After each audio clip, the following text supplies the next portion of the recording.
Bonjour et bienvenue dans le symbole du parc Disneyland et de la magie Disney, le château de la Belle au Bois dormant.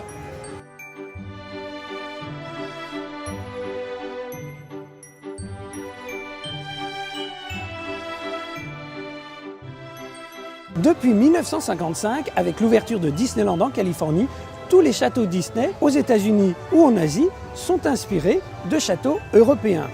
En arrivant au cœur de l'Europe, Disneyland Paris rend hommage à des monuments français. La forme élancée de notre château vient de la forme du Mont Saint-Michel. Certains détails sur les tuiles proviennent des toits des Hospices de Beaune. Et certains détails viennent des châteaux de la Loire, comme les vitraux et les fleurs de lys. On trouve bien sûr des influences Disney, comme les fanions avec le dé, la citrouille, les couronnes, et inspiré du film de 1959, La Belle au Bois dormant, les arbres cubiques. On ne peut pas parler des extérieurs du château sans mentionner sa couleur rose, qui ressort si bien sur le ciel parfois gris de Marne-la-Vallée. En plus, il n'est pas rose uniforme, il est plus sombre à la base et plus clair en haut, pour donner une forme encore plus élancée au château. Le rose des murs et le bleu des toits sont une référence à Flora, la fée rose, et Pimprenelle, la fée bleue, qui se chamaillent sans cesse pour la couleur de la robe de la princesse Aurore. Ici, elles sont toutes les deux contentes. Enfin, le château étant l'élément le plus photographié de Disneyland Paris, il est orienté de telle façon que le soleil ne passe jamais derrière.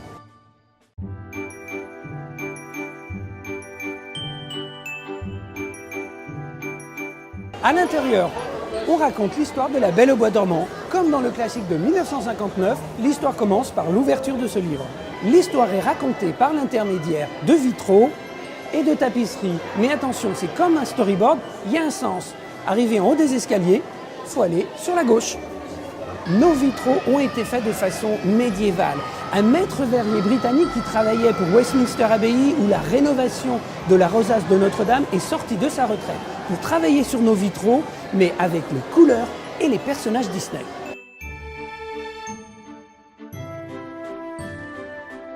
Le même souci de précision et de réalisme a été apporté à la confection de nos tapisseries. Elles ont été tissées à la main. Les ogives fleuries sont inspirées du plafond de la Sainte-Chapelle sur l'île de la Cité. Pour rendre les scènes encore plus magiques, des accessoires et des effets spéciaux sont rajoutés aux scènes, comme par exemple ici, les rouets en train de brûler. Dans cette scène, Flora, Pâquerette et Pimprenelle endorment le royaume. Et donc, les deux chevaliers qui gardent la tapisserie sont endormis et on peut même les entendre ronfler. L'effet le plus magique, c'est sans conteste le vitrail qui se transforme de rose en colombe. La référence provient directement de la scène du baptême de la princesse Aurore, quand Flora, la fée rose, lui donne le don de la beauté, symbolisé par la rose. Et Pâquerette, la fée verte, lui donne le don de savoir chanter comme les oiseaux. À la boutique du château, on fait référence à la rencontre entre la princesse Aurore et son prince. Les animaux portent les bottes, la cape et le chapeau du prince Philippe. La maisonnette dans laquelle les trois filles cachent la princesse Aurore dans la forêt peut être visitée à la confiserie des trois filles. Quant à la boutique Merlin l'Enchanteur, ça, c'est une autre histoire. Enfin, le château est habité par des animaux fabuleux. Sur les toits, on trouve des escargots dorés en hommage à la Bourgogne. Et dans la caverne sous le château, l'impressionnant dragon était, à l'ouverture du parc, le plus gros audio animatronique au monde.